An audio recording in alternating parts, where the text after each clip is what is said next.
Welcome back to the show. This is your boy JTB, Junior Teddy Bear, on Shock Therapy on Culture Shock Entertainment Radio. I got on the phone with me today, Kev On Stage. Welcome to the show, sir. What's up, y'all? What's up? A very great artist. His YouTube channel is blowing up. Twitter. One of my favorites. I watch you as many times as I can. So you got a little fan right here. I wouldn't say a little fan, but a fan nonetheless. I'm a extra large fan. You know what I'm saying? I fit the demographic. My anointing makes room for me. You know what I mean? Ah, there it is. But we're going to jump right into the questions. Once again, we have in the background the architect who you just spoke to, who introduced you to me. I'm here. And on top of the show here, I got a few questions. I'm going to jump right into it because I know time is precious. And I want to make sure that we get your voice heard out here. Okay. But let's get started. I wanted to know, to begin with, how did you get your YouTube page started up, man? Like, what was the insight behind this? I was watching, YouTube videos like everybody else, and, the Playmakers and I made a YouTube page, and I decided that, there was there was other stuff that I wanted to talk about, so I just, started putting it up, videos that I thought would be funny around the same time. I actually have been doing it off and on. I had started some weight loss journeys and other stuff on there, but I decided to keep it consistent in beginning of January 2012, and the Lord has just seen the ministry grow ever since. Yeah, there it is. Now, you mentioned the Playmakers. Are you still with the Playmakers? Are you guys still doing some things together? Yeah. We actually are shooting a video at 1 o'clock Pacific Standard Time today. Yeah, okay. So yes, we're still together. Good morning, by the way. I know it's a little earlier for you over there. We're fresh in the afternoon, but you probably just waking up. Still got the crust in your eye over there. No, I seek the Lord's face early, amen, before the sun I rise, amen. Yes. All right. Yes. Awesome. By the way, the Playmakers things was wonderful. I love the shouting vids. Absolutely amazing. Thank you, sir. I appreciate that. I crafted my form after you guys. You got little kids in the church. Like, wait a minute. He said he crafted. I said I worked on my technique by watching you guys. Oh. That's it, man. That's how you learn. You got the kids in the church like, wait a minute, I watched the video. I got this. Right. But did you expect this type of success from after, starting all of this up with the Playmakers and you going solo doing your thing? Did you expect this type of success? Because on YouTube, I think you have a little over 70,000 subscribers. Yes. The Lord is just expanding the ministry. I would be lying to you if I said I expected this amount of success. We were really just doing it because we didn't really have any other option, So we just were like, man, hopefully this works. And, I'm glad that it's working. Awesome. We got to see where else we could get you. Now, have you thought about doing some stand-up along the way? I'm actually traveling to Houston tomorrow, and I'll be hosting a show in Ithaca, New York next weekend. I haven't done much. I've done a lot of stand-up, but I hadn't done much stand-up in the last year because we moved to LA and we didn't have as many family members to keep the kids as we used to. So traveling is kind of hard when you got kids in school, and my wife works full-time. It's kind of hard to get kids picked up. But we've got a little bit better support system, family and friends that can pick the boys up. So I'm actually taking a lot more requests this spring, summer, fall, starting in 2014. Now, you think you're going to be making your way down to Cleveland, Ohio anytime soon? Did you get any requests from here? I haven't got any, yet, but I've never been to Ohio, period. And I would love to come. So if you have a church or a ministry that's interested, you can go to the Kev On Stage website and submit a booking request, and we'll just make it happen. Let's just make it happen for the radio. Let's make it happen sometime this year. I'll be excited to come. Oh, yeah, we're going to make it happen. We'll do it real soon. We'll work out the logistics after the show. But, yeah, that sounds like a plan. Now, you know what? I wanted to make a quick comment. I watched this one episode you had, one YouTube video you put up with the Right. Dancing with Jesus thing. And Right. I'm sitting here wondering, where do you find a book like this? First off, and who in their right mind would want to write something like that? The funniest thing is I don't find hardly any of the crazy stuff I use. It's almost always sent to me, emailed, tweeted. I'm tagged in it. The people, the Kev On Stage, family usually sends it to me. So that one I was tagged on Facebook, and I thought it was a church-related thing. Like I thought somebody was like, "Hey, this would be a children's church thing." I actually got the book, and it's tongue in cheek. The person who's writing has a very sarcastic tone, so he's making light of Jesus. And you know me, on my page, I pretty much find almost anything about the church funny. I'm the one who will point out everything, but the dancing with Jesus, not. And that's like I said in my video. It's all fun and games until you need them. Hey, yeah, it's so funny. But when you're in a car accident, whose name are you calling on? That's what I'm saying. That's how I feel about it. Everybody's not going to believe in Jesus like we do. Right. But I don't believe in Buddha or whoever. But I also don't go around disrespecting him or writing books. You know what I mean? Exactly. So that's kind of how I felt about it. You don't have to believe in him, but you don't have to disrespect what I believe in. So. Exactly. Amen. Now you made a comment. You're like, I got an atheist friend. He's like, he talks about science and not believing in Jesus. And the first thing he did when he got in trouble was prayed. Called on Jesus and asked me to pray for him. Yeah. And when everything was cool, I picked on him too. I was like, "No, what's up with all that?" Because he's back to atheism now. I was like, "Oh, now you want to be atheist?" But when your mom was in the hospital, you need Jesus. Yeah. But you know what I mean. So either be 100% in or out. Don't be trying to get him. Don't be trying to pray when you need something. Yeah, but I think with them. Yeah, man, I think with them all the time about that because you don't ever be like. Hear me being like, I'm about to be atheist for a minute. I need Jesus now, Jesus all day. Don't try to call on him when you need him. He's on that maintenance. See, that's the thing that I like about serving God is he smiled on a person who claims to not believe in him. You know what I mean? Right, so, right. If I was God, I'd have been like, nope, not today, sucker. No. Right. You remember what you said? Zero grace. Yeah, thank God. Thank zero God. grace. Everybody's dying. Everybody. And that's why we don't have control. Right. Thank God he doesn't hold a grudge like us because some people would be in trouble if it was up to me. It's like you burnt my toast. You burnt my toast. Go to hell. It's like little stuff. Right. It's like little stuff. Thank God that we don't have that position. Nobody would make it. I know. Now you said now is exactly. Is this Kev On Stage? Is this full time for you? Is this your full time ministry? This is full time. God has smiled and allowed me to be full time in the ministry.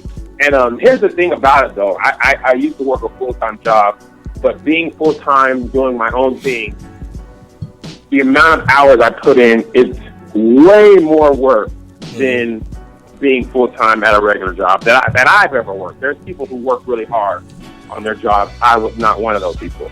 So now, I would welcome a 9-hour day to, a Saturday and Sunday off and pay vacation.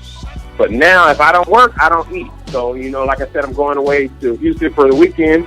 But my fans still want their video every day. They don't care where I'm going. Exactly. I need my video. I got to find a way to get to work. So I've got to make videos ahead of time and schedule them. Not to mention I'm a father, so I got to, take my kids to school, do homework, pick them up. They also have a heavy shooting schedule. I've got to do the laundry. So, you know what I mean? My wife ain't trying to hear none of that. When we know. Clothes got to be folded. You know what I mean? So we hear you about that. Yeah. Absolutely. I'm learning. So did you say you shoot videos every day? You shoot a Kev On Stage video every day? Brand new video, at least one video every single day since July of 2013. One video at least July 2012. Now there's been like a couple days, like less than 5 in the last 18 months. Wow. Where I haven't uploaded, and there's been plenty of days where I've uploaded, between 1 and 5 videos a day. So I've had more videos in the last 365 days than days. You know what I mean? I've had like 100 videos to 365 days. God. So Awesome. You know. Awesome.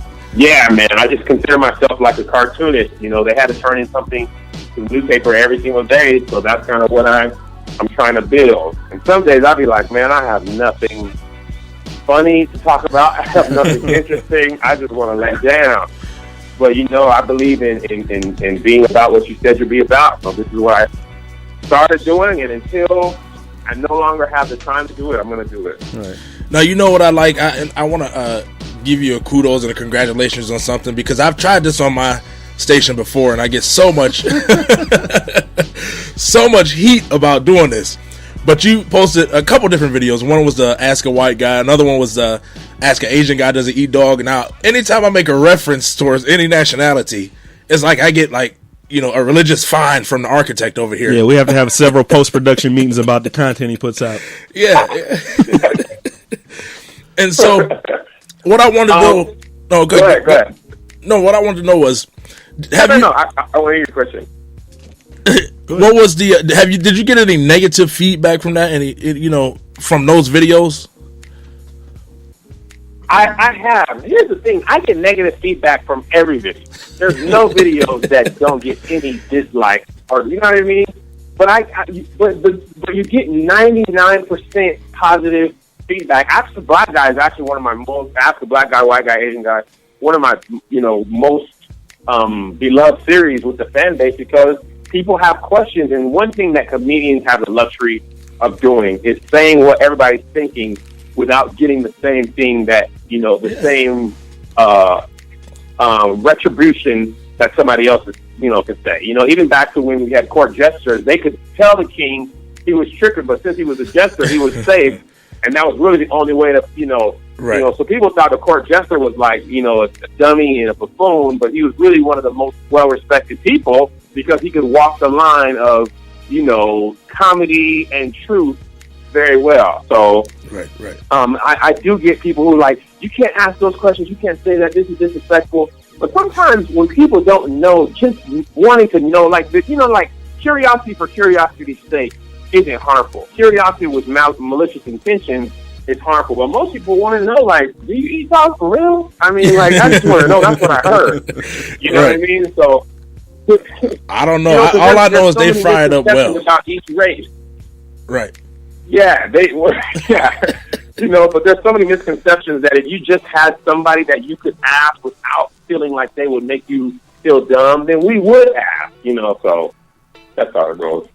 I agree. I get a lot of backlash from doing that. But I think it's because I make up my own answers also. Yeah, that's what I was telling brother. I'm like, well, he had an Asian guy there to validate what he's saying. You don't have an Asian guy here to go in. I was the Asian guy. I became the Asian guy. The Asian person to be cool with it. Yeah, I'm working on it. Now let me ask about the cartoon scandal that you're doing. Now, did you create this? Was this your vision behind it? This was my vision. This happened kind of out of sheer luck and boredom. I was home one day and my wife was going to get her hair done, and for whatever reason the boys were like ridiculously quiet. And I was doing scandal reviews, just, you know, vlogging like I normally do, and I thought, man, let me try this a different way. I have this cartoon program. I want to see what if I recreated the episode with a funny twist, you know, just because I had nothing to do. I was just bored. And my YouTube subscribers were like, Kev, if you're gonna do cartoon scandal, or if you're gonna do scandal reviews, it needs to be like this. We don't really like the way you did it the other way. But we love this. You know, so I did that, and by the third episode, it had really caught on, like with blogs and stuff like that. So, and then like after that, Shonda Rhimes heard about it, and the cast started tweeting me and following me, and it opened doors to do. I got invited to do a scandal. There's a whole scandal a Gladiators Unite thing where everybody comes to LA. It was in New York last year, it's in LA this year. And they all come, and, you know, the cast comes out, takes pictures, does panels, and I got invited to do a panel on Scandal. Oh, yeah. Sundance Channel asked me if they're doing an episode of The Writer's Room with Shonda. The writers Scandal and Kerry Washington, and they were like, "Can we please use a couple clips from your episode?" And I was like, "Absolutely!" And they called me afterwards and they said, "Shonda loved it. Kerry Washington said she had heard of it and she loved it." So that kind of thing made me be like, "Wow, you're just sitting in your room creating something and you don't realize how far it can really go."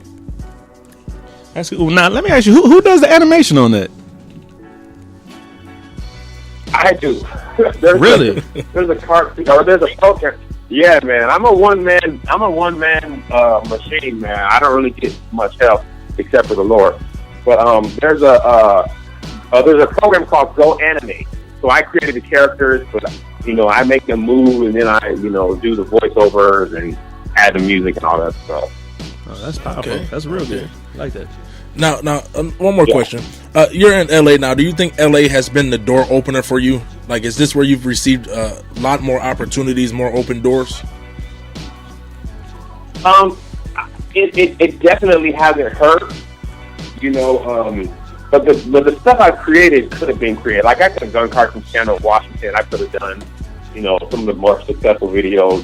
But for my kids, a lot of the success they've had has been greatly helped by being in LA. The other thing I'll say is having all the time to do it, like not having to work a regular job, has really been the biggest reason for my success, because I am really able to dedicate the amount of time necessary to put into what I put in. But yeah, the opportunities in LA have really, really helped. With great camera people and just stuff like people are interested, but they don't necessarily have the money to fly you out. But if you live here, then it's easier to just drive somewhere than to try to schedule a plane and all that type of stuff. Exactly. So yeah, it definitely has helped. It's definitely been a gamble that worked out. Now, will you plug your kids' YouTube page for us? Their information? Yeah, Zay Zay is official Zay Zay. You can just put that in YouTube. And official JoJo, or you really can just put in Zay Zay and JoJo, and you'll find it on Google or YouTube. Okay, that's a good deal. Awesome. All right, well, go ahead. No, that's all I'm saying. Okay, I was going to say, go ahead and leave the people with something inspiring from Kev On Stage. Inspirational thought, word, comedy, whatever you want to do before we close out. Okay, listen closely. I'm just receiving a word from the Spirit of the living God, and it is saying to you right now, wherever you are, hey, glory. I'm receiving a prophecy right now. It's saying your ears are still working because you can hear my word. And right now, no matter what's going on, you may be blind, but you have ear ability. I don't know what that's called. Hearing. See, Holy Ghost just dropped that in my spirit. But no, on a serious note, what I want to say, and this is what I usually, tell people, don't be afraid to dream and to chase that dream. People love to tell you what you can't do, what you're too old for, what you're too heavy for, what you don't have enough money to do. But I'm just a regular person. I have no family who, funded this. There's nobody. I had just a dream and an iPhone. And not even an iPhone, an iPod Touch. I started filming my first videos with my iPod Touch, and that's grown into being able to do this full time and support a family in Los Angeles. And you have that same talent in you. I have no more talent than anybody else. I may have a greater work ethic than other people, but no more talent than anybody else. So whatever your dream is, put the same amount of effort and faith, and believe that God designed you to do what He designed you to do, and that He'll make you as great at what you are able to do, and then go out and do it. There's nothing wrong with being afraid, but there is something wrong with letting that fear prevent you from being great. Awesome. And that's my message for today. Amen. Now, and the number is below your screen if you want to donate to the ministry. On the radio. Yes. We got to split it 50-50 in the back office, but yeah, let's make it happen. Now, will you drop that information so people can know how to get in touch with you, how they can look you up, YouTube, Twitter, however you want to throw that Twitter, out there? Instagram, YouTube, it's all Kev On Stage. It's Kev On Stage, website www.kevonstage.com if you want to book me, and my t-shirt line is spreadshirt.kevonstage.com. Just follow me on Twitter and Instagram. You'll find out the rest of the stuff. Good deal. Well, I want to get my t-shirt too. I got my Ice JJ Fish going on. There you go. There you go. Can you see me? I'm on radio. Can you see it? Imagine it. Believe in it. Well, we appreciate you coming on, spending some time with us on Shock Therapy on Culture Shock Entertainment Radio. It was good having you. We look forward to getting you up here sometime soon. I'm ready, man. Let's go. All right, we'll be talking to you. God bless.